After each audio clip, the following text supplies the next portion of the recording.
This is The Gorge. This is a podcast where my friend Ben and I gorge ourselves on overanalyzing a different game or game-related topic each week. This week, we're discussing Disappoint Your Dad Simulator 2K16 for the Xbox One, PS4, and PC. That's not the name of the game. It totally is in my world, bruh. in my high chaos Emily Caldwin world, Dishonored 2 is called Disappoint Your Dad Simulator 2K16, baby. Yeah, we're talking about Dishonored. Finally, we're talking about Dishonored 2. Shut the fuck up. It's been a little while coming, but alright, look, you. It was worth it. It was so worth it. I'm like really, really strung out feeling right now because I went from being like from being like kind of like slightly less than halfway through the game to like powering through the whole thing in a weekend, and I'm like, oh god.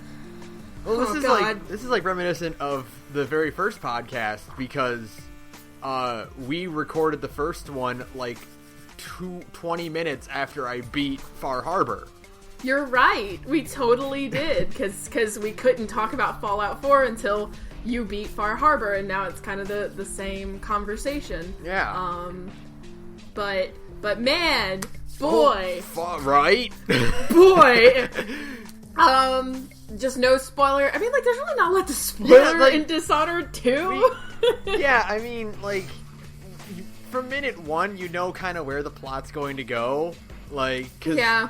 You know, the game, you know, we talked about this a lot. The game's world is phenomenal, and it feels so fully realized and developed, and like everything about it is just. I joke a lot that I feel like Dishonored exists because Harvey Smith and the guys at Arcane needed a game to go around all this lore they wrote. Yeah. You know, they're kind of like, shit, we wrote a whole novel of lore, and we've got, like, this really crazy world. I guess it needs to go in something. Yeah. And so then Dishonored happened. You know? Like, but that being said, like, the actual plot, the actual story behind it, it's pretty flimsy. It's I wouldn't say it's flimsy, but it's just, like, it exists to move you to a different location. I definitely think... just because I just finished it, I feel like the end of Dishonored 1, and the endings for Dishonored 1, because after we got done talking, I immediately went and watched the Low Chaos one too, just to know what was happening, what happens. Definitely better in Dishonored 1, for sure. Yeah, a little bit. And I think part of that is just because this game is such a retread of the plotline of the first one that the impact is lost. Yeah, for sure. I wish they had gone a little bit more, a little bit further with the plot, because there's a lot of really interesting stuff going on with Delilah and the Outsider and Emily and all of that kind of nonsense and Jessamine.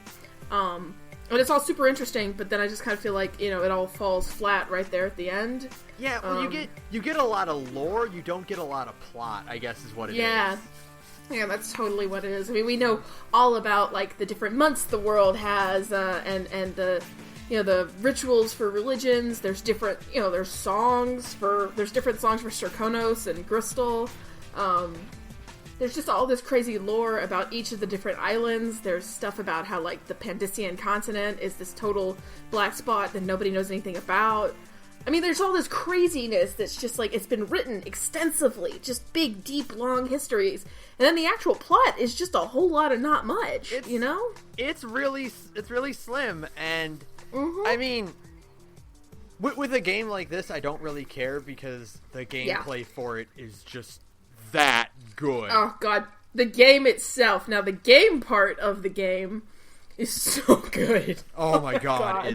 It's incredible. Oh, my God. This is another one of those things where we're like Mankind Divided, or like, you know, other games where it's just like, everything it's just an improvement. Mass Effect 2 over Mass Effect 1. It's just like every bit of the gameplay is just a straight up upward improvement.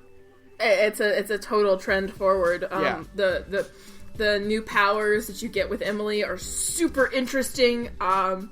They have very cool different uses compared to Corvo's, because Corvo's moveset in 2 is pretty similar to his moveset in 1, right? It's exactly the same, but you get branching upgrades like you get with Emily. So I did Corvo and you did Emily. Yeah, I did. Because again, disappoint your dad simulator. 16, baby. What's up? Canonically the game is low chaos from Dishonored 1, and then you just play high chaos. It was super good. Listen, I feel like I missed out on something in Dishonored 1 by playing low chaos. I did, because like the ending is not nearly as climactic with the whole standoff with Haverford. Yeah. The standoff with Haverford on the roof of the lighthouse with Emily. Like, that's super, like, really dramatic and climatic, and you're just like, oh my god. And then in Dishonored 1, the game just kind of ends. Yeah, it just kind of peters out.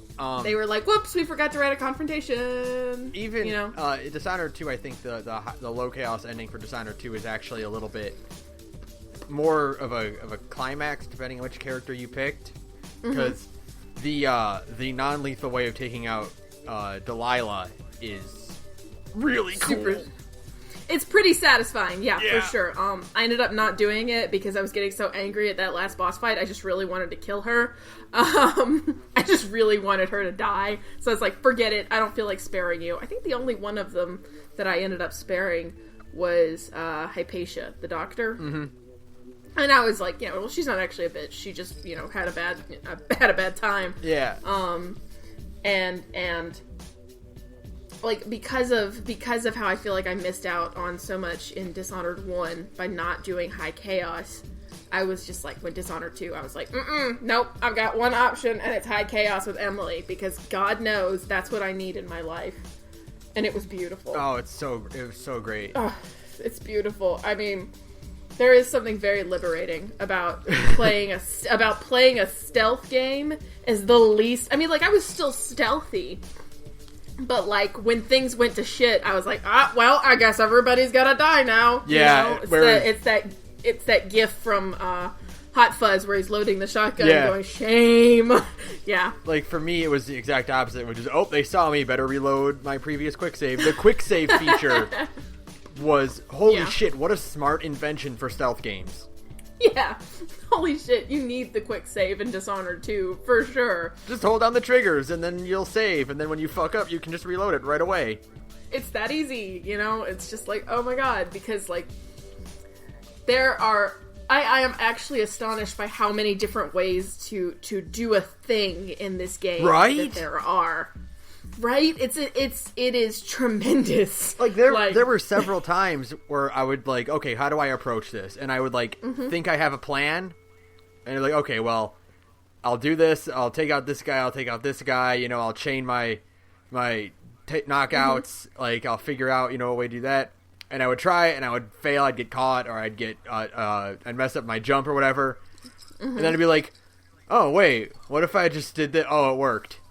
No, that worked. Okay, that was better.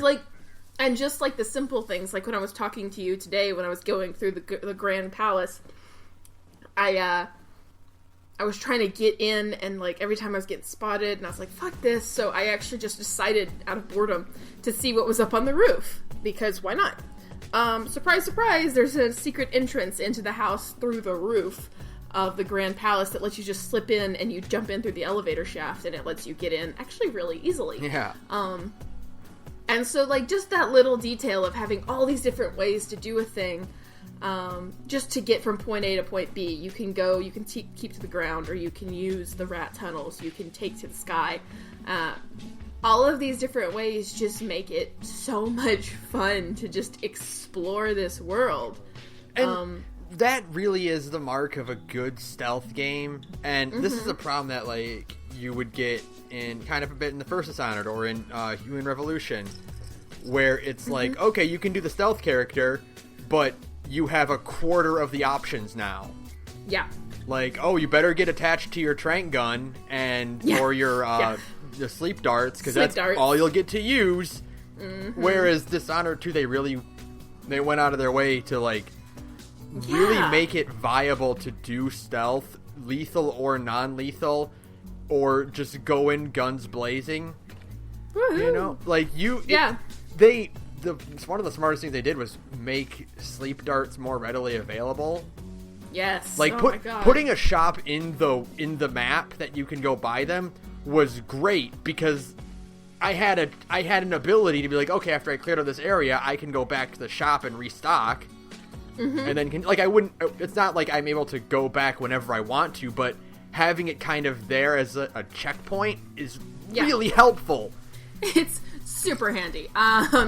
Just like all of the different, like especially the way they made non-lethal playthroughs more viable, and I do want to try one next. Even though I had a ton of fun killing everybody. It'll be great because, hey, thank you Arcane for giving us probably the best way to do a new game plus ever for a game like this. I'm so excited. Oh, I cannot wait to domino and time stop at the same time. That's so fucking broken. Domino itself is so... And I mean, again, I was complaining... I was, talking to you while I was beating the game. And I was complaining to you about how fucking stupid I am. I didn't take Domino until the second to last mission. I took it at the Grand Palace. And I used it like twice. And I'm like, fuck, this is actually a really good skill. Yeah. Damn it. I'm so mad at myself that I didn't take it sooner, because it is an amazing and incredibly broken skill. It's great. Like, I realize now that's why they never gave you the option to expand your sleep darts to like carry more. Yeah.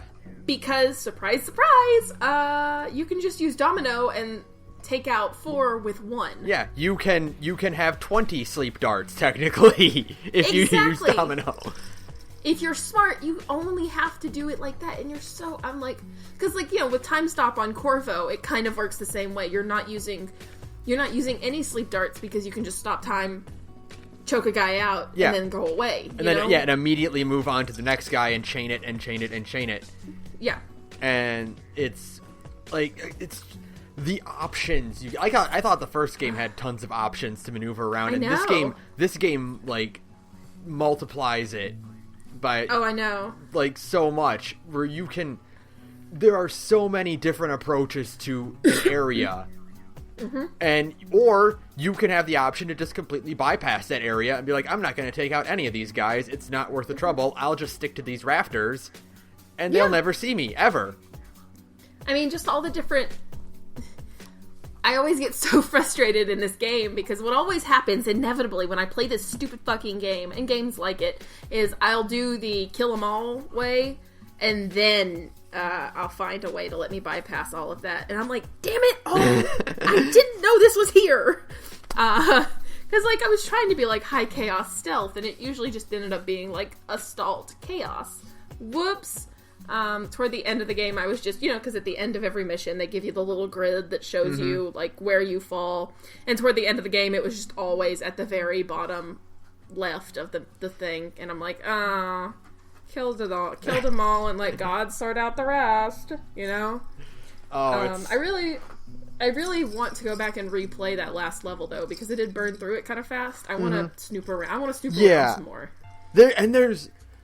Okay, so that's what we can talk about next, is like, fuck, these levels are so big. Fuck, the levels are so good, though. Oh my god. But, like, I mean, they're like, it's a good thing where, like, every new map you go to, you're like, oh, fuck, how am I have to go all the way over here? Yeah. There's like a million guys in my way. What am I... What do I do? And even in the conservatory with the witches, where you first run into, like, not the first time you run into the witches, but the first time you actually encounter the witches in a real way. That map is actually really small compared to others. But because the witches themselves present such a unique danger, because they can teleport like you, and they can do all this crazy stuff, you have to play it really, really safe, because they have all these crazy supernatural things. And so just crossing a room that has 3 witches in it feels like the scariest thing in the world. It feels like you're trying to get around, like, 6 guards. Yeah. When there's only 3 of them there. Because, like, also, the witches in that area never fucking move. Mm-hmm. You're like... Turn around. Nope. And because they have that bullshit teleporting thing, they hang out in the most rando places. Yeah. You turn around and there's two of them just chilling out on a chandelier like, hey! And you're like, God damn it, reload! You know? Yeah, that time you have to reload because they're going to call all 12 of their buddies and you're like, well, no, I'm not. I can't swing my way out of this one.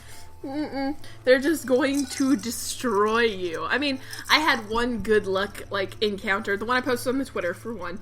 And then I had another encounter where I came out of, you can get to the next level of the... bypassing the stairs, you can get to the next level of the castle by going up through the old dumbwaiter.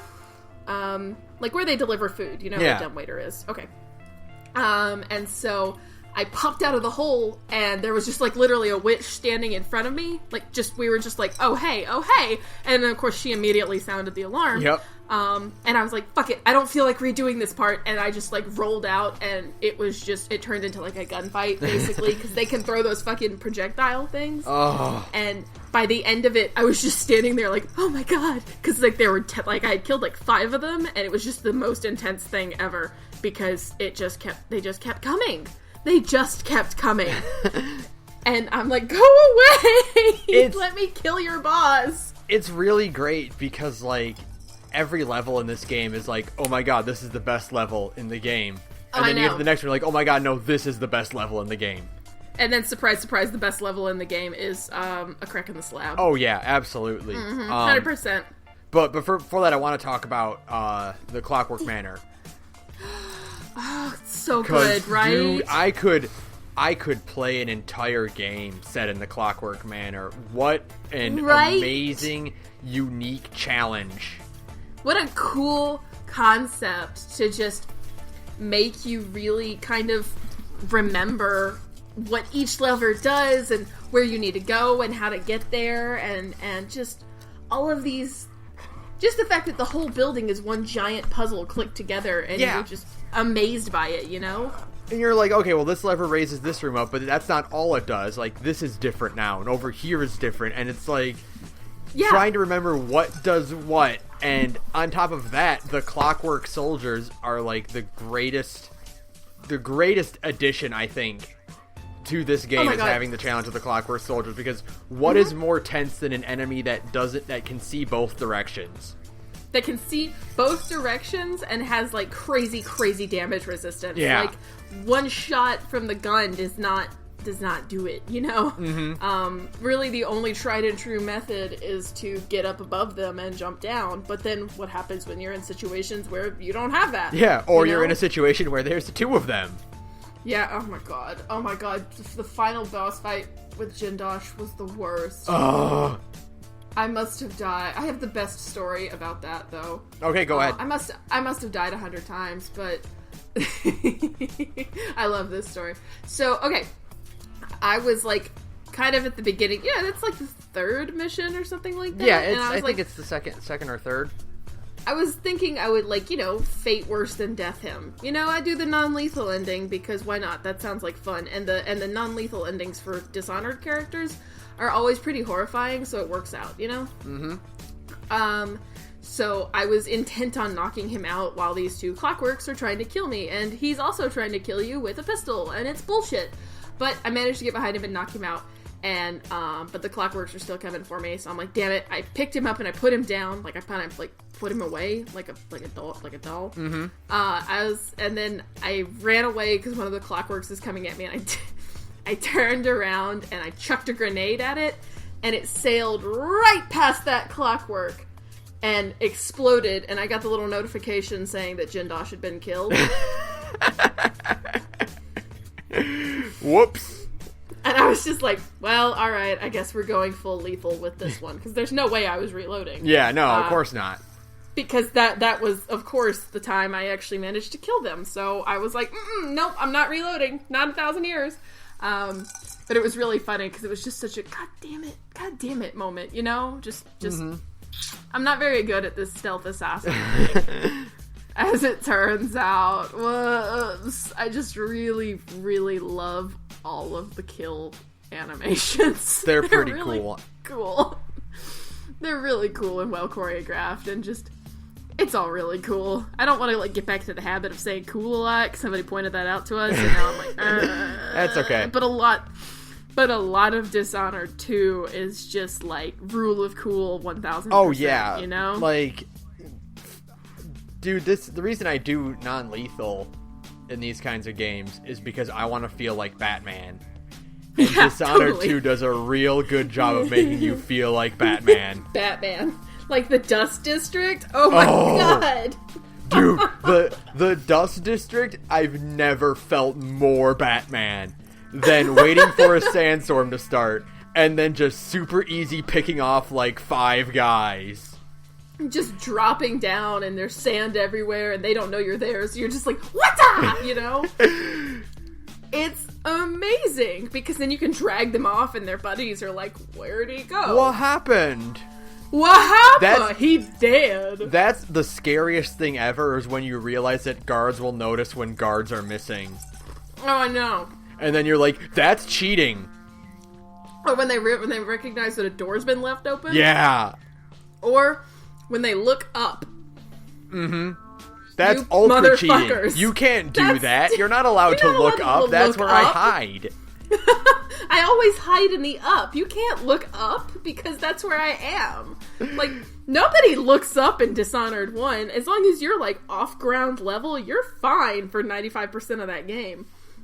And then Dishonored 2 comes around and, like, people are just looking up at you and you're like, oh, fuck. Hi! No. That's no. What's up? Shit. Now you gotta Like, reload and try it again, because 15 nice. people are after you now. Yeah, fucking shit. And the other thing about Dishonored 1 to Dishonored 2 is that Dishonored 1 had a lot more, like... Dishonored 2 is more vertical. Like, there's a lot more, like, the maps are taller and you can get further up and all that stuff. But if you are inside anywhere, there's nowhere for you to get up off the ground and hide. Yeah. No, that's And, like the most annoying thing about it is when you're in like the interior of like a manor or something, there's nothing for you to climb. There aren't chandeliers nearby in convenient places. Yeah, There's no like, bookshelves for you to scale, like... Oh my god. And, like, there was way more in the areas that Dishonored 2 or Dishonored 1 had. Like, all of it, like, their areas, you could find, like, little off-the-ground places. And even in Dishonored 2, when I just have to walk on the street outside because there is nowhere for me to get up, I hate it. It drives me crazy. Because all I did in Dishonored 1 was stay off the ground. I mean, I was never walking on the fucking ground. I was always using pipes and shit. So I played Dishonored 1 with my girlfriend Melissa.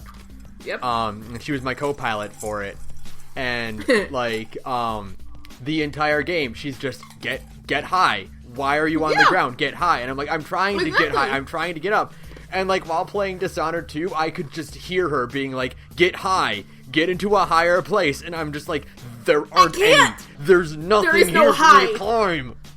There's no high anywhere here, damn it. Believe me, Farblink was the first thing I bought. So that I could get high easier. And there's nothing for me to climb. Oh my god. So you did get a range extension on Blink, huh? Oh. Far Reach doesn't get one? No. Oh. But it does have a longer natural reach than Blink does, I think. I'd have to like measure it and like, play both and see. But it does still suck. I think like it's kind of the halfway point between Blink's original super shitty short distance and Far Blink's like crazy long distance, like teleports you halfway across the map kind of thing. Well, dude, and the Blink is amazing because it's got the 2 upgrades. Mm-hmm. No, it's got 3 actually. One of them I didn't even buy because it allows you to basically do the Mass Effect 2 biotic charge into a dude. Oh. But that would interrupt my stealth, so I didn't pick that. But it has the Far Blink, which, you know, extends you halfway across the map. Yeah. And then it has, when you're blinking and you don't touch the control stick, time has stopped. Oh, wow. So you can just click it and then aim at your leisure. That's pretty cool, because see, Far Reach has a mechanic, an upgrade where if you can like reach, and while you're falling, time will slow down for you to pick your next spot. But it doesn't stop time. It just kind of like goes really slow so you can grab what you're going after next. And I mean, that's fine for me because I abuse the fuck out of Reach. Oh my god. Well, yeah, of course you do. That's what you're supposed to do. That's how you're supposed to move around. And there's a bone charm, by the way, and this is super broken because like the balancing factor for between Blink and Far Reach is that with Blink you literally are blinking from place to place, and Emily's works more like a grappling hook, so she can be seen while she's doing the thing. There is a bone charm that makes you invisible during movement. That's good Reach. Then. It's super good, yeah. Yeah, it's awesome. So, like, it was really... I just really enjoyed Emily's playstyle, and like I'm picking Emily next time I go through because I'm going to go through it again because I want to see what she's all about, and I want to do the new game plus because that's that's fun. That's so much fun. But you know the stuff you get with Corvo, which is what I was familiar with from going from Dishonored 1 to Dishonored 2, like the expansions that you get off of that are just like. It's such a marked improvement over everything. Oh my god. Right? And just... I mean, her skill set is so much fun. It's really interesting. I love Doppelganger. I love Domino. I love Shadow Walk. I'm really excited to get my hands on Shadow Walk. Shadow Walk is awesome. I use pretty much... Because sometimes you make the mistake, you'll buy a skill and then end up, like, never using it, you know? You're just kind of like, I don't actually... This doesn't really fit my playstyle at all. What's really great about it is that the problem with Dishonored 1 is that, fucking Eve hypos, I can't remember what they're called now. the Piero Joplin's thing. Yeah, the elixirs were so infrequent in Dishonored 1 that using abilities that didn't regenerate your mana were like an emergency situation. Yeah. But in Dishonored 2, your cup runneth over with blue. Like, so true. They're everywhere, and it's great because like that means I could use time stop way more liberally, and it was so much more fun with that. Yeah, I mean, like, you don't want to restrict people's fun. Yeah. You know, like the challenge should not be I can't use my skill. Although we'll get to that in a minute.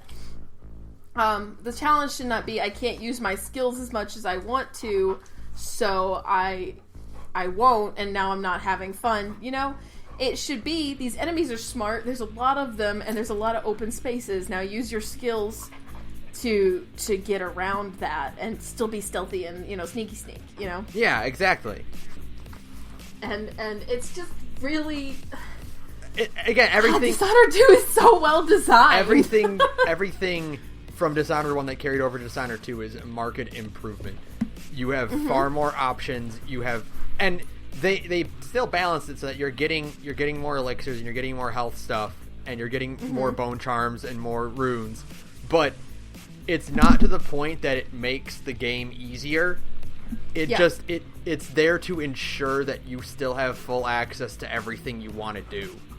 Right, exactly. And I just think the game is so well designed for that. You know, they do such a good job of making every skill viable, making every ability useful in any situation kind of thing. Yeah, exactly. I just think, it's so well done. It's such an improvement of Dishonored 1 in pretty much every way. You know, like, God, it's so good. I want to if Tales of Berseria wasn't coming out in, like, a day and a half. Yeah. I would immediately launch into it again. Are you kidding me? Just to try a different way to actually be stealthy and play it smart and that kind of thing. And just to really enjoy how pretty that game is. Yeah, okay. Yeah. Dude, hats off to the design team for the Dishonored series because, like, there isn't a game like it. No, Dishonored is so unique for its aesthetic. It really is just so it is so... They know exactly what they want it to look like, you know? Because at first you're thinking, oh, it's just, you know, steampunk, industrial era, London type thing. But no, there's so much more, like, mysticism and, like, uniqueness to it. It really feels like if you had taken, like, a standard generic, like, fantasy world, you know? Like a Lord of, like, Middle Earth or something like that. And then brought that world into a different era. The industrial age. Yeah. Yeah, the industrial age or something like that. A more modern era. Yeah. I think my favorite way I use to describe Dishonored is that it's a realistic approach to steampunk. Yeah. Because they go very much off of history. I mean, in history, we really did use whale oil to power things, but then they just take it to, like, another degree of fantastic, where everything is modern. Like, they found a way to replicate, in finger quotes, like, modern comforts that we would know, but using technology from the 1800s. Yeah. And they still understand also that, like, that was a really gross time to be alive. Dude, I remember playing Dishonored 1, and, like, one of the first things you do is have to swim through a sewer. Yeah. And Melissa and I were like, no, I don't want to do that. No, it's gross. There's poo in there. It is such a, you know, they actually understand, because, again, steampunk makes everything look, you know, that your generic steampunk setting makes everything from that era look, like, really pretty and clean. Yeah, everything's bronze and copper and shiny. And it has gears and bolts on it, you know? And it's all, you know, like, pretty and clean. You don't get the smokestacks and the waste and the garbage in the streets. And Dishonored just goes with it, you know? They're just like, yeah, man, that was a nasty-ass time to be alive. Everybody was dirty. Nobody took a bath. Nobody brushed their teeth. You know, everything stunk because they were burning animal oils for power.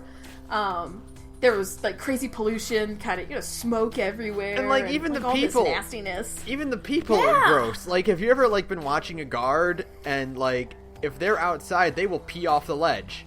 Yes, and they're just gross looking. Yeah. I mean, nobody's really that attractive. Yeah, that's one of the things I really did appreciate about this is that, like, all of the NPCs in the game, like, none of them are, like, the guys look like fucking gorillas with their giant arms. They all look like these nasty... I mean, you know, even, like, you know, Emily and Corvo in 2 are decisively better looking than the original DH1 model style, for sure. But, like, they're not smoking hot either. No, they're like, you know, they're all right, but tired. They're not. They look tired. Yeah, they They both look completely exhausted. Yeah, and it's like, so it's just really cool, like, to see, like, yeah, this world is gross, and even though it looks really pretty and everything like that, like, you wouldn't want to live here. I don't know. I might want to live in Karnaka. Well, I don't know. It's so pretty. One of the first things they do in Karnaka is you first see it, and it's like it's this beautiful city off in the distance, right? It's absolutely gorgeous. It's this port town, you know. It's shining. It's got the bright gold and the, you know, bronze colors, the copper colors, and all the walls. And then you land in the port, and the first thing you see is a big trail of whale blood and guts being collected in the sewers along, like, the grating along the ground. And it's like, oh, you thought. Yeah, you thought you wanted to live No, here. it still sucks here, too. And then you're, like, wandering around, and you're, like, you hear NPCs be like, oh, yeah, there are blood flies everywhere. And right away you're like, oh, no.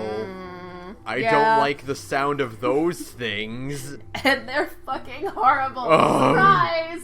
They're so awful. And you never have enough incendiary bolts to handle all of them. And it's the worst. It's the worst. They're disgusting. They're so gross. Going into, like, a blood fly infested area is, like, vile. It's just the creepy crawliest of all creepy crawly things in any video game ever. They buzz, and you get that sound that's just incessant. And they make those nasty holes in people's body. No, I don't like it. So gross. I don't like it. And then you find the creepy blood fly, like, zombie Nest people. Keeper. Oh god, those are the worst too, because they whisper at you and they're just creepy, and you're like, no. And like go you away. never think they're there until they're right behind you and screaming at you. I know. Because they sneak up on your ass. It's like, I'm a ninja. How the fuck did you do that? Horrible. Terrifying. It's the worst. I slaughtered every blood fly I could.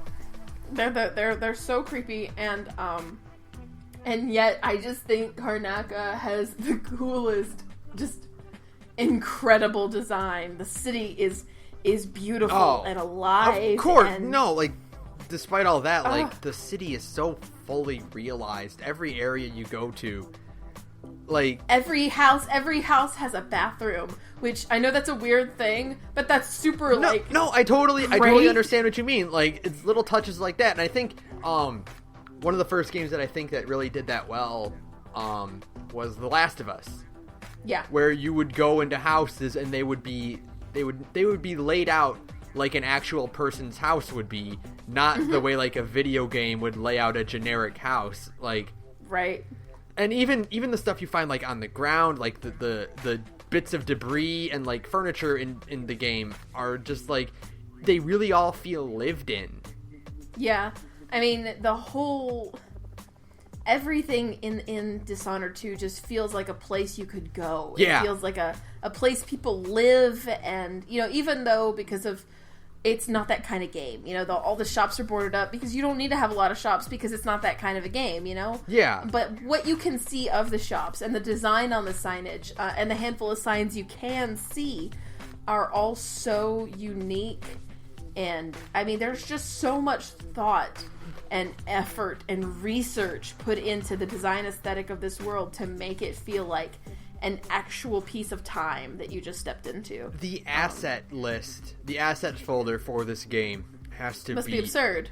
Enormous. Must be absurd. Yeah. I know. It must be insane. There's so many unique objects in this game that and unique posters. And, yeah. And I want some of those posters. I want some of that artwork. It's so cool.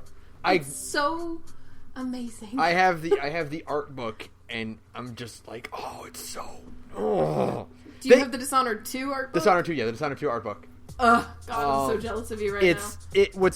What I think they really do a good job of is looking at the concept art for the characters and looking at the actual in-game stuff, is they found a really good way to one-to-one translate what they wanted their concept to be into the game. And I think that's kind of not just characters. I mean, that's everything about Dishonored. The environments, the objects, the way your gear looks. Mm-hmm. Like, they drew it and they wanted that to be in their game. They didn't want to cut corners. They wanted it to be exactly what the concept art looks like. And I think they did it incredible. Because a lot of times you get... because we talk about Tales games, for example. A lot of times you get in games like RPGs and stuff like that, Tales especially, you see the concept art, and then you get to the actual place, and they don't quite match up to the concept art, because it is kind of hard to get that. Art has a very good way of kind of capturing in just a single image the kind of the largesse of an area and the kind of majesty of a city. And then you get to the game and you're just on the ground level and it's just like, oh, it's a city street. It's nothing special. That's like usually the problem I have. Like, I'm not usually interested in environmental concept art for that exact reason, because like, yeah, it looks pretty, but I've played the game and I know it doesn't look like that in the game. Yeah. And but like for a game like this, Dishonored, I mean, they do. God, they capture it so perfectly. They crushed it.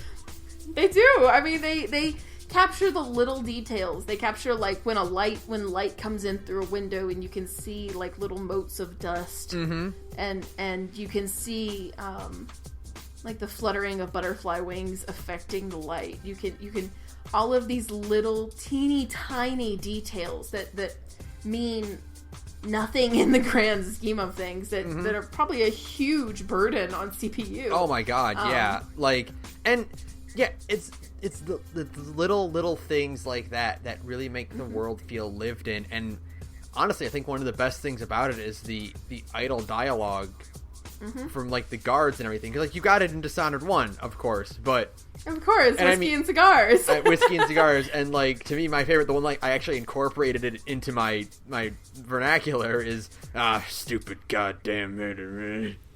Like I've heard that one over and over again, and I just love that phrase. But like in this one, they tripled the amount of idle dialogue, and not only that, like it's not just one guy talking. It's like you can listen in on a conversation. Oh, I know, and it's just like, and it's not always plot relevant. Sometimes it is, but sometimes it's just really rando conversations that people are having, and you can just kind of stand around and eavesdrop and listen to these people talk, and you get an idea of kind of what the city they live in is like and what their lives are like. You get the one. Did you get the one where it's the guy trying to count how many loaves of bread or whatever like he has? No. And it's like there's one where like it's you hear it a lot. It's like a guy trying to figure out like he has 2. And like he wants to give he wants to give one to his friend, but he's like, but if I do that, how many will I? Or Or did you get the one of the guy trying to do the alphabet, but he doesn't actually know the alphabet? And so he goes elementary. Yeah. Yes, absolutely. Like little things like that really just make the world feel more lived in and make these people feel like actual people. And by doing that, by establishing the fact that like regular rando NPCs and like kind of normal jobs, you know, they're guards or they're whatever, kind of normal jobs, they're normal NPCs and they don't know how to, like, they don't know their alphabet and they can't do basic math. That just drives home this point that you really are in an 1800s setting. Yeah, like, exactly. It's a real, legitimate 1800s setting. Yeah, the people you hire to guard, the rich nobles are idiots. They don't know. I mean, they don't have the access to know how to read or write. They just don't know because that's the kind of world that we lived in 200 and something years ago. Yeah. And so the Dishonored team went that far to really help kind of establish the time period you're in, because you can kind of, in video games, you can kind of get lost. The actual time period sometimes gets lost, and I think that happens a lot in like in Deus Ex, the 2 newest ones. It's like, oh, I'm in the future, but things are still really, really similar to the present, and you're like, oh. So sometimes you kind of forget that you're actually in the future. I mean, yeah, people are walking around with robot arms and stuff, but it still kind of feels like, oh, well, this is just Prague. You know, it's just Prague. And then you get to Serkonos, and you get an immediate idea that you are actually in this kind of time period that they've dropped you in. Because normal people with normal jobs who are totally normal, likable folks, they don't know how to read and write. Sorry, that's just kind of how things were back then. They've done such a great job of bringing you into this unique world, this world that's not our world, and it's not just our world with magic. It's a completely different, reality with different religions, with different holidays, with different calendars. Man, can we talk about the religions real fast? Because, like, I think one of the most interesting things about the overseers, or the Abbey of the Everyman, as they're called, is I realized I was really thinking about this. They hate they hate the outsider, but they are a religion without a god. Yeah, they're just like an organization that has a belief system, but no higher deity. Yeah, but they seem that they have like very like religious strictures, and they believe in combating the evil spirits of the world. So like clearly they believe in a higher power, but they don't have like an actual god. Yeah, they kind of seem to worship their founder Holger in a way, and like how cool is that? It's really really interesting. Did you get to the little one-off scene where it's I can't remember what level it's in. It's in I think it's in the Dust District, maybe. Where if you go into the Overseer office, you will see 2 of them, and one of them is dying of gut rot. Yeah. I did get that one. Asking for an execution, like that's part of their stricture, like part of their belief system is to grant noble deaths like that. And it was so just... I felt really bad knocking the other guy out. I'll tell you that much. I'll tell you that for free. I'm like, oh, but I gotta go over there. So sorry, buddy. Sleep tight. Buddy. Sorry, man. Sleep tight, pupper. I know you're having a moment, dude. But sorry. But your back's turned, so I'm gonna do it. You know, and it's like these are things that must be done. Again, the fact that they've created a religion without a god in Dishonored. These little details that make it seem like so familiar and so foreign. Exactly. That's really it's that best combination of like giving you a design, like evoking a familiar concept, but also making it completely foreign to you as well.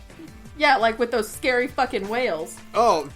I know, right? They're not friendly. Hey, Bethesda, can you stop putting creepy beached animals in your open world games with teeth? Yeah, like, it's pretty fucking weird. Can you stop? Because I'll never get over the dolphins in Fallout 4. I know. Oh my god.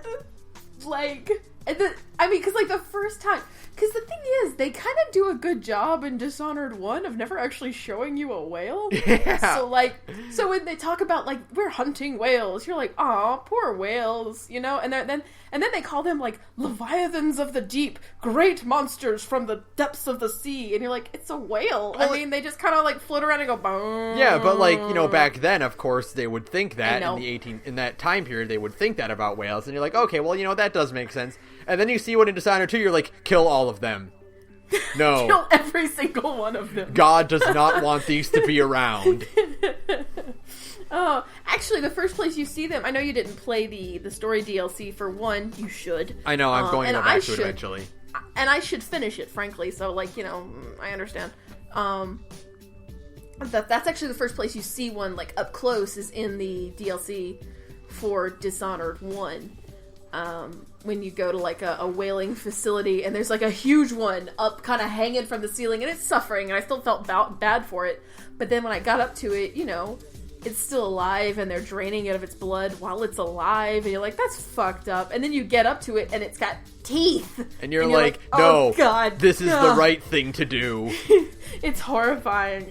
It's those little things. It's the idea of taking something you know, like whales, and flipping them on your head and just being like, here's whales with huge pointy teeth. And you're like, now it makes sense why their oil glows.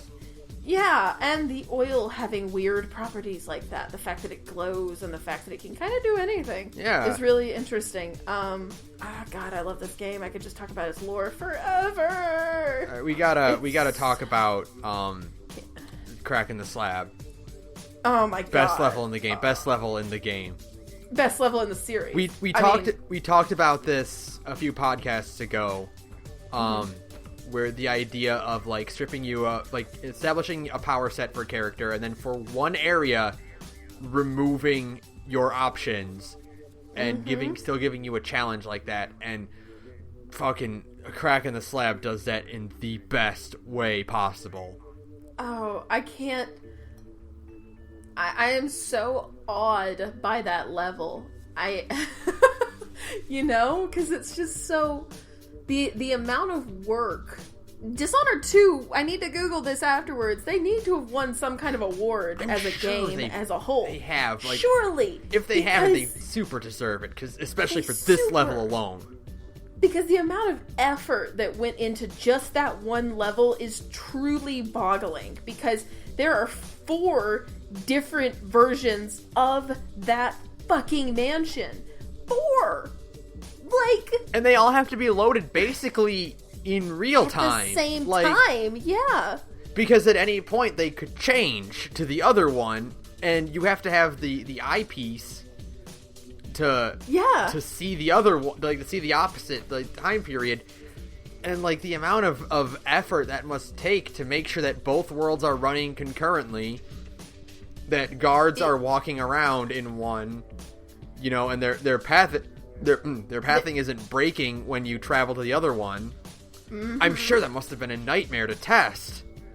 I mean, what a nightmare to just even program out in the first place, and to make sure it all works.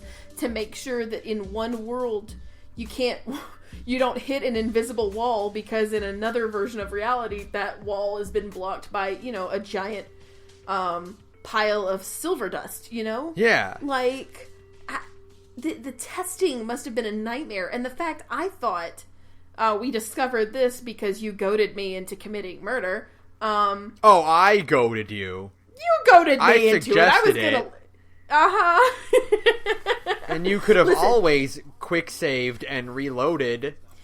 But it was so cool. How could I not, Yeah. Because, basically what had happened is that I just got the linchpin is you're getting a code to a room from Aramis Stilton.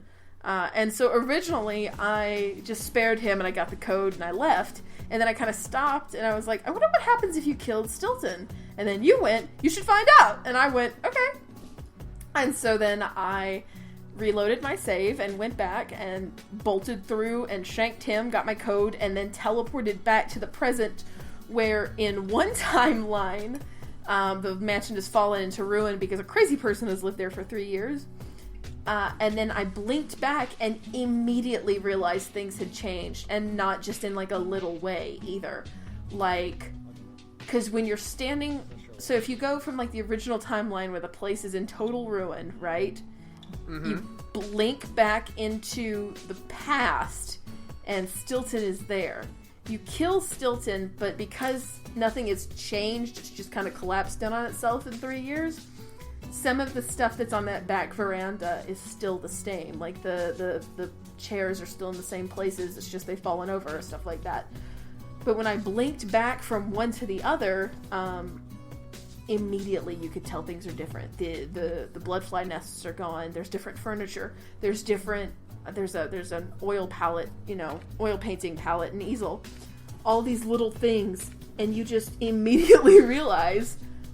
I just changed the past. Yeah, you, in a massive, massive way. Massive way! Amazing. Oh, God. It's so cool. Navigating that level is amazing. Because, again, you're sort of everything you've gotten used to. All of you blink, far reach, all of that is now gone. You only have the timepiece. And you're just swapping back and forth, and you're trying to navigate through areas without your maneuverability that you once had. And you don't have dark vision, which is the worst to me. Oh my god. And the place is, packed to the brim with guards. It's super claustrophobic, and there are guards everywhere, and there's no good place to put them. And there's nowhere to hide. There's not really, really good places to hide. You can, kind of hide behind a wall, but it's not great. Yeah. You're constantly on the move. There's no good place to camp out for the time. You just have to switch back to the present, which is fine because the present is, except for the blood flies in one area, a pretty safe place. But the present has you blocked off from certain things. Things are collapsing. You can't navigate in the present that well. Yeah. So you have to swap back and forth. So you have to play this really awesome balancing act of just constantly going back and forth between the different timelines and seeing in the process how much things have changed and changing the past. Yeah. It's so it's so cool. There are times where I'm like, okay, shit, this door is blocked off in the present. In the past, it's just closed. I better hope that there's no one behind this door. I know. But it's the only way I can go is forward. It's so good. I gotta do it, and then you just blink, and then you swap in, and then you open it, and then you go back immediately. Yeah. And then you're just peering through the eyepiece, okay, is anyone... Okay, no, okay. It's so tense. It just...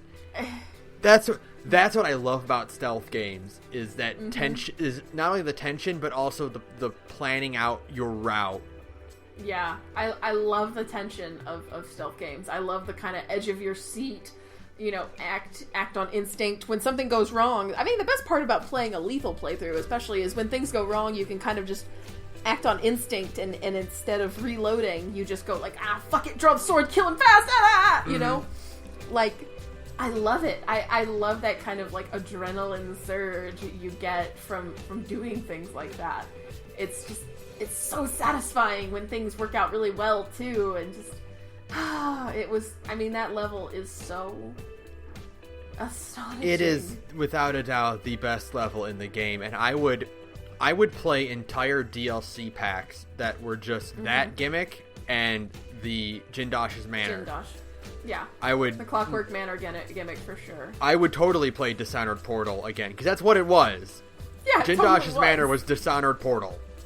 Yeah, it was. Jindosh's Manor and Stilton's back and forth in time thing are just basically like little Portal-style gimmicky things where you're just solving puzzles with the environment, which is the coolest idea in the entire world, and executed so brilliantly. And again, both of those areas are perfect examples of Arcane's incredible design sense. Yeah, exactly. They're so good at what they do, and like the best thing about it is when you first get into a new area and you're like, fuck, this place is huge. How am I going to get used to, like, how am I supposed to navigate this area when I have guards breathing down my neck at every corner, when my maneuverability is limited because I don't want to be seen, and then as you traverse through it, you almost immediately pick up on where everything... They did such a good job of creating landmarks for you to immediately identify where you are. So that by the time, like, and that's so smart, because by the end of the mission, usually you have to go back through the map to leave. And so they've done a really good job of, especially if you did bone charm hunting and rune hunting, you have a really good idea of where everything is. And so they just did an incredible job of making you very, very aware of the map, so that when the time comes to go back to Megan, you know exactly where you need to go. Yeah, it's a lot easier going back. And even going back, sometimes you're like, oh shit, I forgot that I didn't clear out this part. Or like, I just skipped past this. Yeah. Or like, when you make a drop and then realize that you can't actually blink or far reach back up to where you dropped from, and you're like, oh shit, now I gotta find a different route. Or when you make a drop and you thought the room was empty, and surprise, no, the room it's not. isn't empty. Whoops. Just those little things like that are so... I mean, it means the game always stays engaging. Yeah. And you're never bored. I mean, you're never bored in Dishonored. There's never like a down period where you're not doing anything. It's just such smart game making, you know? That's really it. It's like the people who, like, the staff behind this game are just smart, and they're clever about everything they do. And they are very smart people for pretty much every single thing in the game, between the art and the design and the world building, the actual level design itself. It's a bunch of smart people working at Arcane. Giving you two protagonists to play as and making their gameplay different. And then also, not only that, but now having to design worlds that you can traverse with either of their powers or with no of their powers. That is the smartest thing, and I really, now that I've beaten the game, I know for a fact, not only could I do a no powers run, I want to do a no powers run, because it would be super hard, but it would be amazing. What I would do is, when I was playing it, I would, like, look at an area, and I would be like, okay, well, this is how I'm doing it. How in the hell would somebody doing no powers? How would I get here without my abilities? And that's always like a good measure to keep up with, where like, how do I get here? Well, there has to be at least a way for me to get here without my powers. Because what if you're out of mana? Yeah. You know? Or what if you pick that option? You're like, okay, well, how would I get here without powers? That means there has to be a way for me to get here with powers. Exactly. I mean, it's so smart. That's such smart game design. Now, with no powers, you are cutting yourself off from optional areas that I could see. Yeah. Oh, yeah. No powers is absolutely like a second playthrough thing, because you would miss out on so much that you just simply cannot get to. Like Although, all the plot relevant stuff has to be traversable can be without powers. So, like the non important stuff, like you wouldn't if you aren't picking your powers, you wouldn't need runes anyway. Because you don't need as many. Yeah, although you would still have to get... I don't know how that would work. You would still have to have the heart because it's plot important. And you would still have to have runes to upgrade your non-powers. Yeah, you can still get runes and bone charms, but you wouldn't need as many as a result. Like you would only need half of your runes now because you don't have any powers. Yeah. And I mean, like, I really do want to give a no powers run a try because I think that would be a really interesting challenge, but totally doable. Because there's a handful of areas that are completely inaccessible if you don't have them, but not many. I mean, most of the runes can be obtained without them. I'd really, really like to give it a try. It'd be hard as shit, but I think it'd be really interesting. It'd be really interesting. But super, super hard. I need to like remind that because, like, oh my god, the game is already pretty damn hard. Yeah, this game is tough. Like, and it's super, super fun though. Oh, it's so good. And like, they did such a great job of making every level feel unique without including a gimmick in every level, like the timepiece. Because like, if every level had a sort of mechanic like that, the timepiece would not be nearly as effective and like impactful as it was. Because it's the first and only time you get something like that. If they had sorcerer's ringed every area, I'd be like, well, in this level now you have this ability. Like, it would lose its impact. Right, exactly. And I think, like, there's only two areas that are truly gimmicky. There's Jindosh's Manor, and there's Stilton's Manor. But otherwise, like, the main, the Addermire is normal. The final boss area, Dunwall is very normal. They're all just very standard stealth levels, open world stealth levels with no true gimmick. It's just like, hey, use your brain to get through these. And so then when you do get the two gimmicky levels, they feel really special. And they feel very interesting and fun. They are the most memorable parts of the game. For sure, 100%. God, game so I really I don't want to ever shut up about how beautiful Dishonored is. I really don't. I want to talk about it forever, and I probably could. Yeah, totally. God, it's so beautiful. I almost wish you hadn't done a high chaos run, because some of the non-lethal takedowns for these characters, like their targets, are so like cool. Like the whole, like, in the first game, they were all basically like, oh, this guy's a scumbag, and you're just kind of picking off people that were in on your conspiracy, more or less. In this one, all their motivations are so, like, unique, and your method of taking care of them, like taking them out, are, like, really special. Yeah. Like, taking out the like, I wish the Crown Killer had been more of a thing. Yeah, I wish we had handled. I wish she had come next to last or something. Yeah, because that's the only thing you hear about from the early part of the game is the Crown Killer, and you think that it's going to be built up to be this rival type, kind of like Dowd. Yeah, exactly. And then you take care of her in, like, the first area, but she herself is a really unique character, and you're the way that it's like, okay, well, how are you going to deal with this character? It's not just either kill her or send her off to somewhere. It's kill her or purge the Crown Killer part from her. Yeah, save her. Yeah, basically. It's like, basically kill her the only one her. that you actually save. And you don't. I did save her. Yeah, I did, because I felt bad for her. And I was still kind of juggling, like, how high chaos I wanted to go. And I did like that she hung out on the Dreadful Whale for a while. That was really neat. And she gave me cool things, and I always appreciate cool things. But, like, some of the other ones are really, like, what you do to Jindosh is, like, oh. I was trying to do that one for sure, and I fucked it up. And I was like, I don't feel like reloading. Like, it's the core thing of, like, what you do to these characters is you remove the thing from them that, like, they cling to, basically. Yeah. Like, for Jindosh, it's his intelligence. You strip that away from him. Yeah.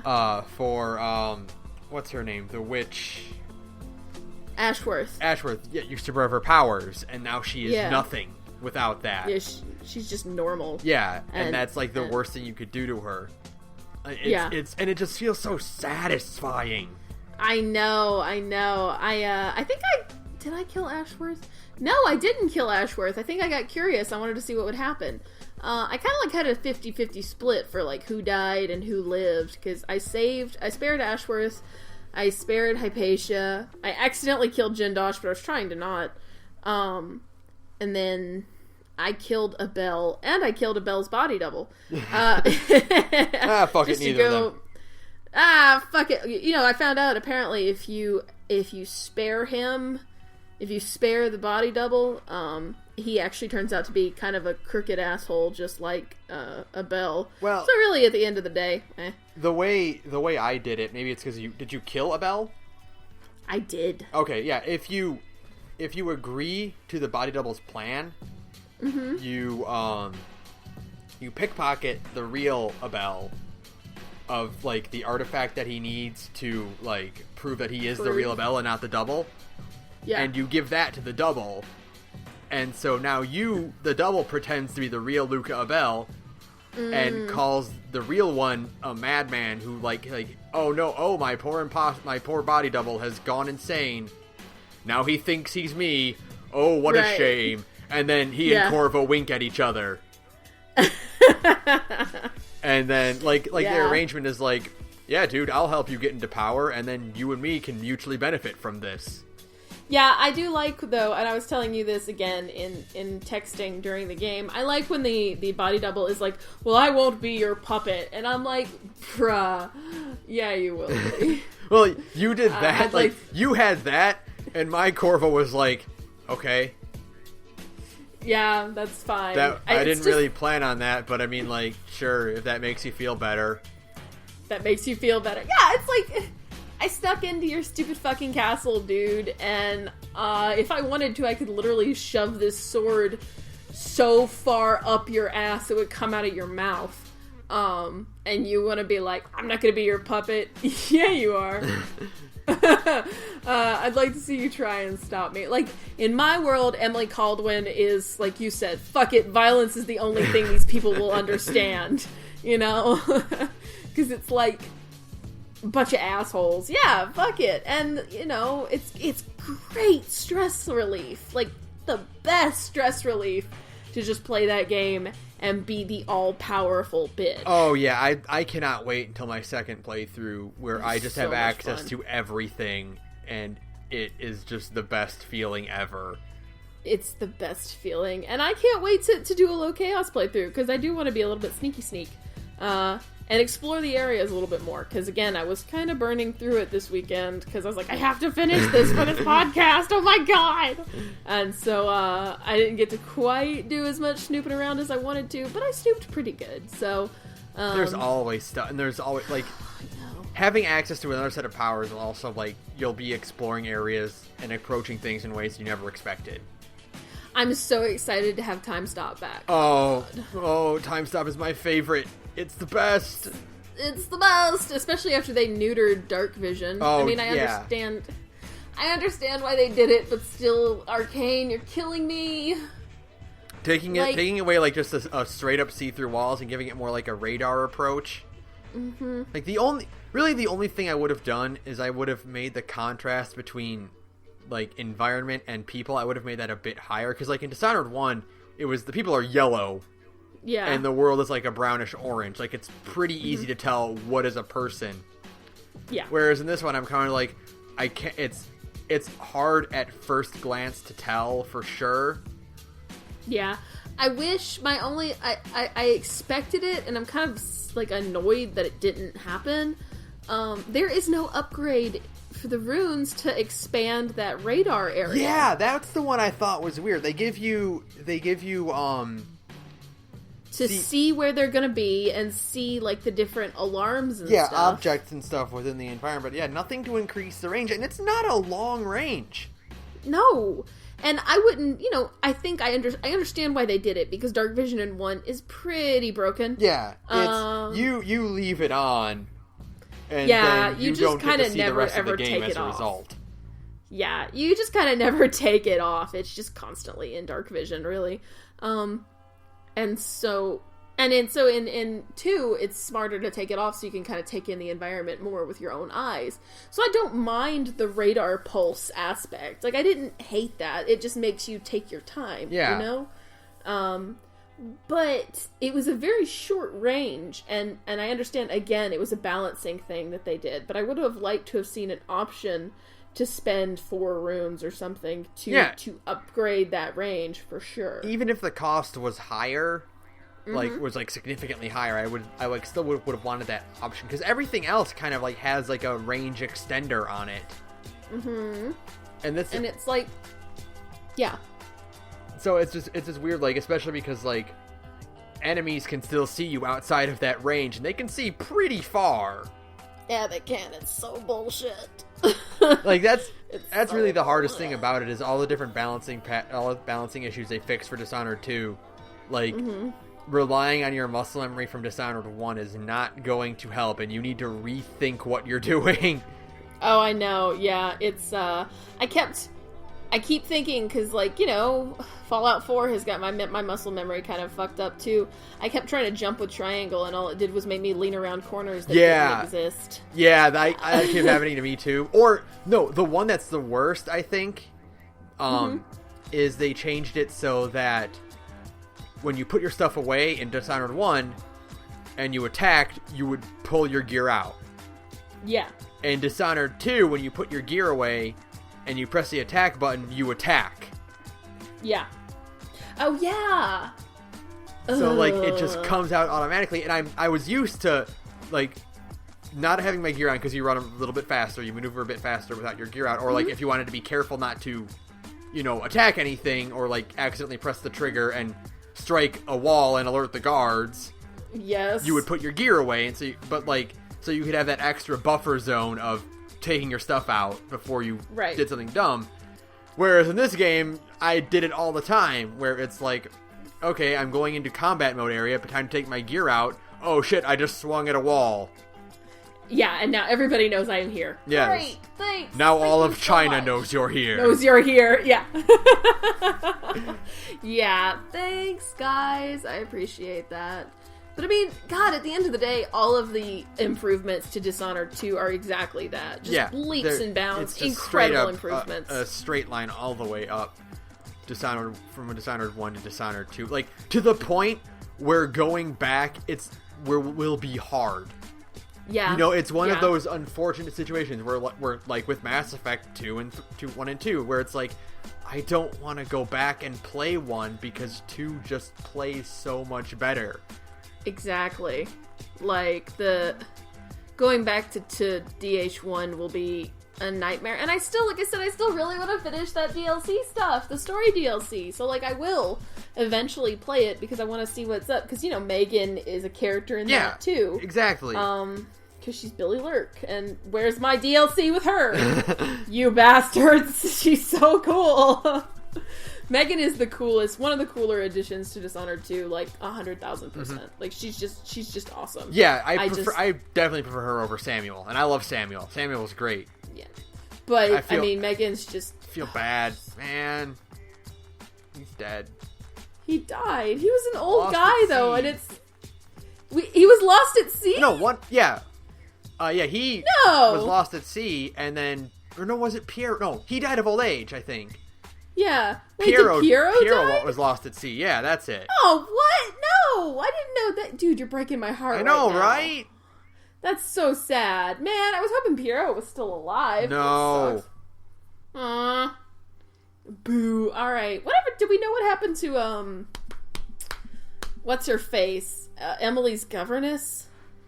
The maid that, looked after her? The one who didn't die. Yeah, the one who didn't die at the end of 2. Or at the end of 1. I don't remember. Yeah, me either. I'll go have to Google it afterwards. Here's the thing I actually was really annoyed by. You remember Cecilia in 1, the redhead who nobody ever paid attention to? Every time I saw the Gold Dust Woman trailer for Dishonored 2, right? Yeah. There's a shot at the beginning of the trailer of a redhead with a braid pushing the door open for Emily. And I was like, oh, Cecilia joined the guard! That's awesome! No, it's not Cecilia. It's just some rando. Yeah. And I was so sad by that. I really wanted it to be... I mean, I know that redhead dies, so, yeah. you know. I guess but it's okay. I wanted Cecilia to come back, But, you like, know? it's one of those things where, like...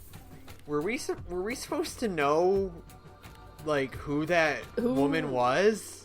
Yeah. Like, was that in, like, a DLC thing, or, like, a comic? Yeah, or a book or something, like an art book, where, like, were we supposed to, like, care that she died? I know you? Yeah. Because I didn't. No. Yeah, it was supposed to be, like, a moment, and I was not having that moment at all. I was just kind of like, because if it had been Cecilia, I would have been like, oh no, you came so far and now you're dead. I would have like been really, really beaten up about that, and I would have definitely wanted to kill a lot more people as a result. But it's just, and just really fuck up Delilah. Yeah. It's just a guard lady. Okay. It's just a rando guard lady. Oh, okay. I guess that works. Yeah. Sure. I also like. I'm surprised that Emily's boyfriend? Girlfriend? It's never clear. Do they never? They're never referred to as by a gender. Wyman. Are we sure? I thought they... No, Harvey Smith clarified that they're never referred to as a gender, and they made it ambiguous so that you could decide whichever one you wanted it to be. Man, but I wanted to see them. I know. Like, I was so expecting them to show up as, like, a character late in the game that would judge, you know, what Corvo or Emily did. Yeah, or, like, betray you. I was totally expecting Wyman to be, like, a traitor, you know? Yeah. Like, toward the end of the game, be like, I sold you out to Delilah. Bahaha. You know, like the standard love interest asshole character. Yeah. Instead, they're just kind of like a nothing character. Like, why add them at all? Yeah, they're just, they appear in a few notes, and Emily is apparently in a relationship, and Corvo never has anything to say about it. So, like... I guess... like... all of Wyman's notes to Emily are, like, really, really romantic. They are and, like, super romantic! And it's like, are they super serious? Why didn't... I mean, like, you would think Emily would mention Wyman, like, at least, like, in an incidental dialogue, or, like, after reading... Because you get a note from Wyman if you're on the boat, like, later on in the game, if you're playing as Emily. You get a note from Wyman.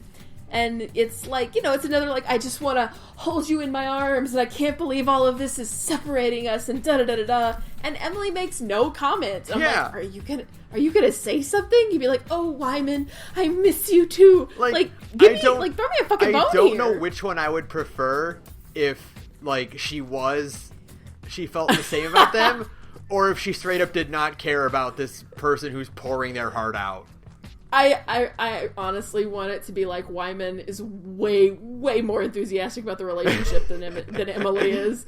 You know what I mean? Yeah. like I want it to be way more, like, one-sided. You know, Emily's just at that age where she only has one thing on her mind. Boys, homicide.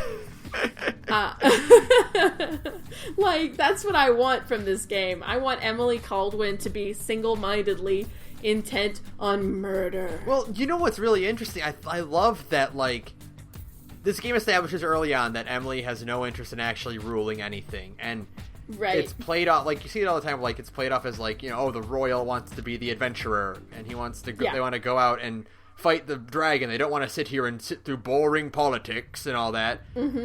And this game introduces Emily as that character. They make her the protagonist, so of course you're like, okay, yeah, I understand, like, you don't want to sit through your boring meetings. And then you get to Karnaca, and it's like, hey, Karnaca's a shithole. Why? Because Emily doesn't pay attention.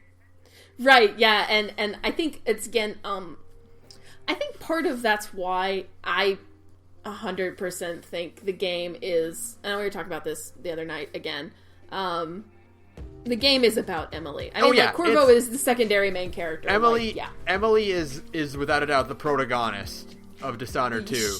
And she is like who you should play and I know Yeah. you were waiting to play as Emily with Melissa, so not a big deal. But like, if you are going to play Dishonored 2 for the first time, play it as Emily. Yeah, exactly. Like, playing as Corvo is like they added him in afterward to be like, yeah, well, you can also play as Corvo and you can do all the cool stuff that he does too.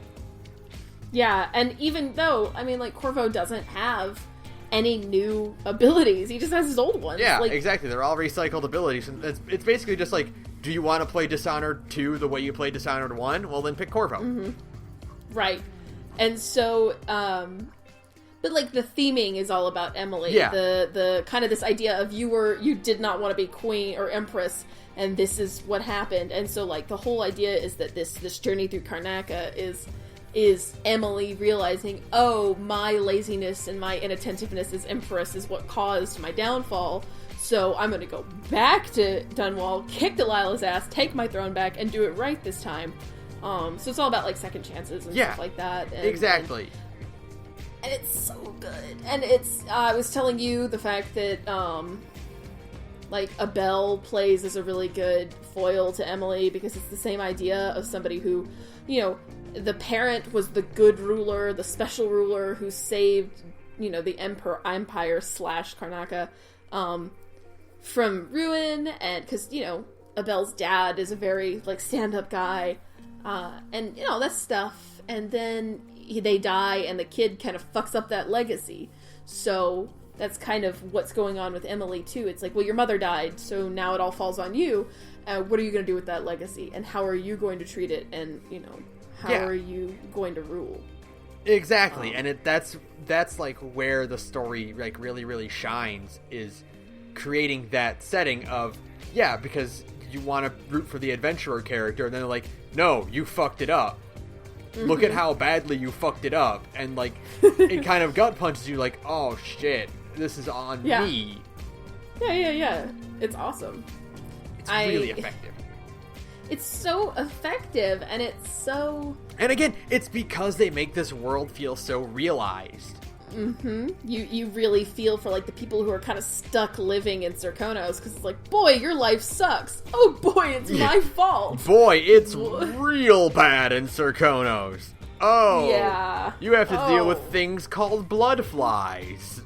And gangs called howlers with horrible hallucinogenic drugs that they use to make people freak out. What did you do, by the way? Did you take out Burn or did you take out Paulo? I did neither.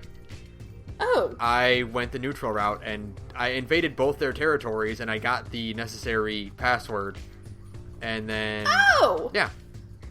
And then I just left. See, I kind of want to do the option where I take both of them out and see what happens. And that's kind of what I want to try. Oh. I gotta change sitting positions. Okay. But, like, there we go. I really want to see what happens, because there is a non-lethal way to take out Paulo and Burn, by sending them to work in the mines. Yeah. But, that's a lot of work. I knocked Burn out, but I didn't, like, dispose of him. Okay, you didn't take him to Paulo. Yeah, I just knocked him out, and then I got what I needed, and then I bailed. Yeah, that's smart. Yeah. Let me think. The other thing I wanted to ask is what was Dunwall like for you at the end? Because I want to know if that changes based on, because like the last level of Dishonored 1's kind of atmosphere changes if you're high or low chaos. My Dunwall was I don't think it changes. Like, there were dead guards everywhere when I got back to Dunwall, and there were petrified people everywhere. Oh, okay. And it was a real shit show. There were petrified people everywhere. Yeah. You didn't see statues? No. Delilah? No! Yeah, there were statues all around. Not in mine. You might have missed them, because, like, again, your player here doesn't comment on them. Was it only in the throne room? No, I think there were others around. No, you killed what's his name? The first guy that you're supposed to dispose of in the very first level. Yeah, you killed him. Yeah. If you don't, he's petrified. Oh, okay, that's kind of neat. Yeah. Oh wow, that's cool. Yeah, I want to Because, like, I want to see what all the different changes in, like, the atmosphere and stuff like that are, and because, you know, in 1, the higher chaos you got, the more rats there were, the more plague victims there were, and Guards I want to see everywhere. kind of... And I'm sure, I know that you missed out on stuff. Oh, did I? Because, if you do low chaos, if you do high chaos, there are more guards, and there are less citizens. Yeah. So... Okay. There are events, like mini events that you missed, like bands playing or like partiers or stuff like that. Okay. That you missed because they were replaced with more guards. Right. Okay. See, that's the kind of thing I love seeing. I love that Dishonored does that. I know it's a small touch and it's kind of gimmicky in its own way, but I love it. It's a cool gimmick. It's a what you do kind of reflects back on you, and it's a cool way to handle the choice mechanic that some games shove down your throat. Yeah, well, that's the thing I really love about this is that, like, the choice mechanic in this game does it the right way, which is you only see the effects of what you do. You're never actually given the prompt to pick it. It's like, the game changes based on how you play. Yeah. But it's not in the way that most games do it, where it's like, will you pick the red option or the blue option? Yeah. It's oh, well, did you knock out a lot of guards? Well, then there won't be as many. Did you kill a lot of them? They're gonna know that people are being murdered, and they're going to get more guards. Yeah, exactly. And that's such a better way to handle the choice mechanic in games than just like you said, press the red or press the blue button.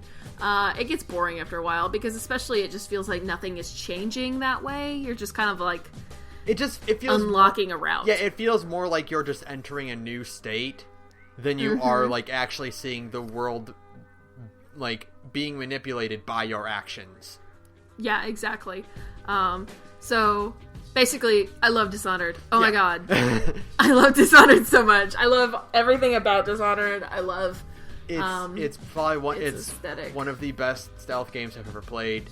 I don't play a lot of stealth games, but like out of the ones that I have, like this one is a step above, and I want to go play Thief now. Like I want to see what Thief is like. If Dishonored is like, if this is Dishonored and this is what they're capable of, I want to go see what Thief is like, because I heard the newest one kind of sucks. I also want to hear more of Stephen Russell's voice. I love Stephen Russell's voice. It's so good. Casting someone as Corvo was the smartest thing they've ever done for this game. Like finally giving Corvo a voice. Yeah.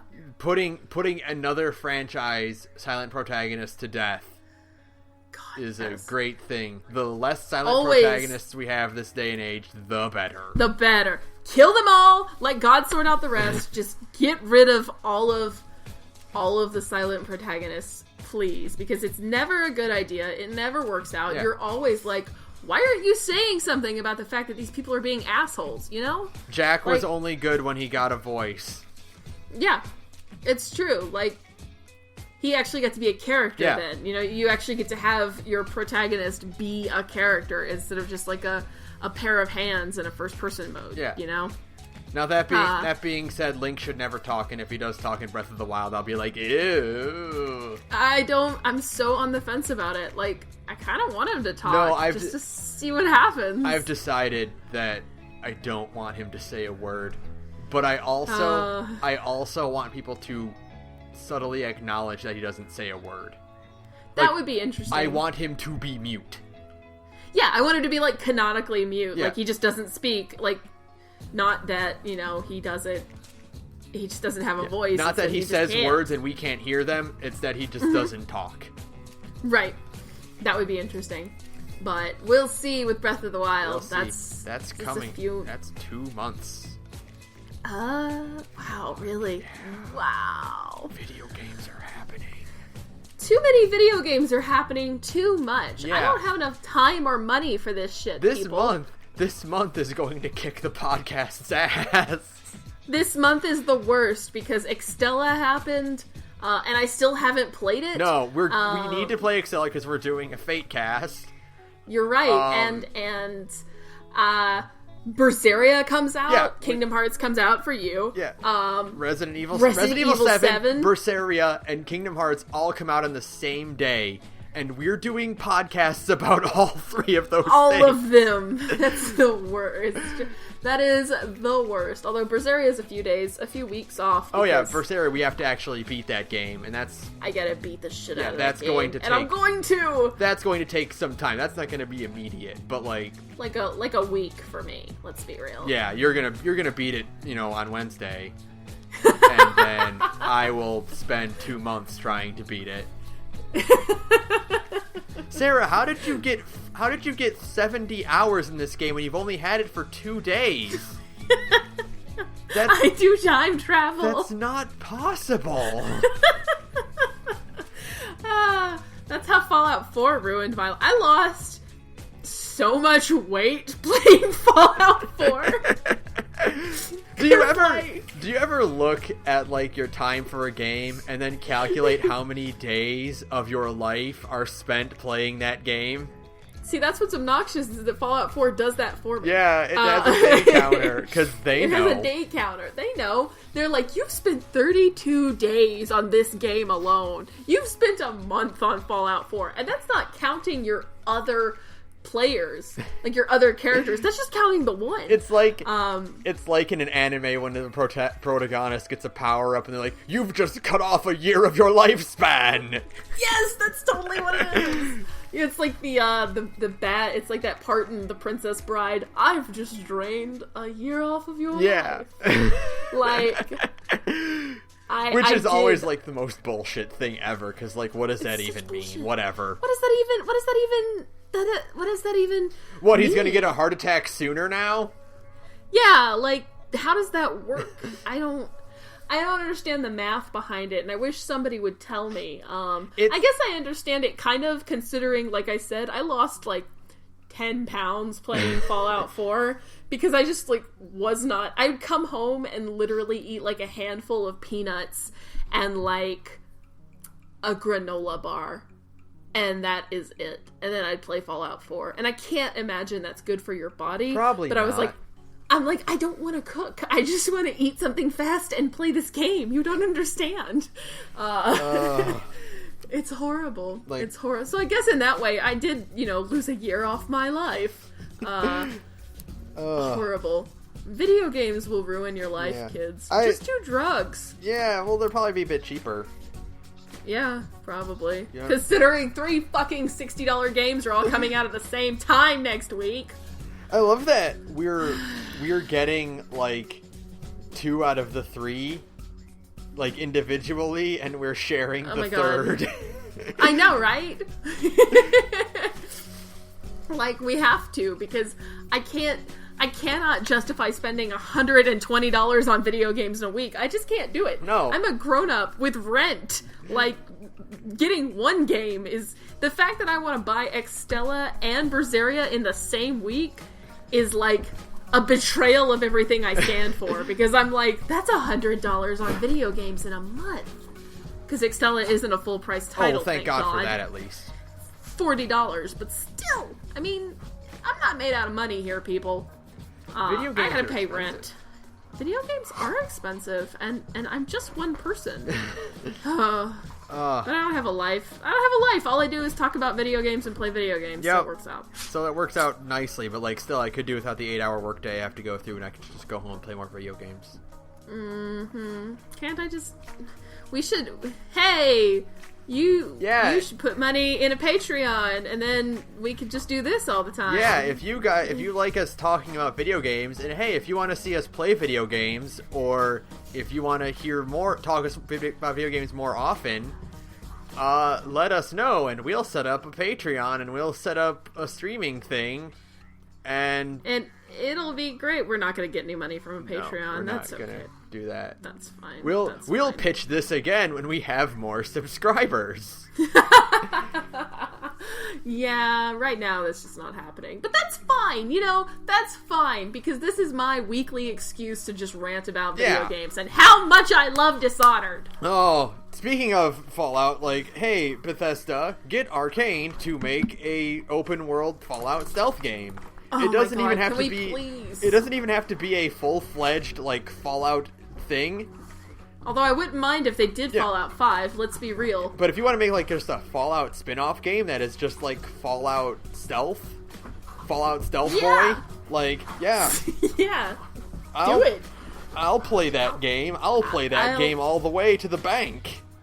I will play that game like 5 fucking times and never once complain because I have played a lot of Fallout 4, but I don't think Fallout 4 is a great Fallout game, and I think Arcane could do a lot better work, and I think the only problem that would come from that is that we'd never see Harvey Smith again. Harvey Smith, do you want to write the lore for this crazy pre-existing franchise? We need you to invent Fallout lore, and he's just like, his like hands are shaking. He's like, oh no. The change is happening! It's too much power! I can't contain it! And then, you know, Harvey Smith was never heard from again. That's probably the only problem that would arise from a Fallout Arcane game. Although, I mean, I'm willing to make that sacrifice. I'm sorry, Harvey Smith. I'll kill Harvey Smith for a Fallout stealth game. Don't say that! Harvey Smith, I won't really kill you. Oh, that man is a gift. You're a great man, and I love your Twitter account. It's a beautiful Twitter account. He's a wonderful man, and we have a Twitter account. Yeah, we do. So, is that everything? I think that's about everything for Dishonored. They're not long games. They're not long games, but they are super fun. They're so good, and I don't want to just turn this into the Sarah's obsessed with the Dishonored aesthetic cast. But you are. But I could. I could. One day I'll just put out. One day you'll come to the SoundCloud account, and there's just going to be like another Dishonored 2 cast. And it's just you. And it's just me talking for 2.5 hours about why Dishonored 2's aesthetic is so perfect. And it's going to have like -5 listens. Like, people will actively be trying to remove it from the internet because that's too fucking nerdy. But fuck all of you people. The game is beautiful and flawless, and at least in the way it looks. Yeah. So beautiful. It's so good. So if you wanna email us about how beautiful Dishonored 2 is, you can send it to thegorgepodcast@gmail.com. You can also follow us on Twitter at thegorgepodcast. Next week, or not next week, we're taking a break next week, so that we can play JRPGs forever. But then the week after that, I'm super excited. What is it? I get to talk to you about Kingdom Hearts. No. So why did I agree to this? This will be the most self-indulgent gorge ever, because I am going to make Sarah ask me questions about Kingdom Hearts, and what have I done? I'm going to explain the lore of Kingdom Hearts to her. Mom, save me! So I'm super, super excited to do that. Someone help me! Oh, I can't wait. It'll be great. It'll be the best ever. No. Oh God. Okay. Special thanks to Broke for Free for use of our background music. Link to his work in the description. Yeah.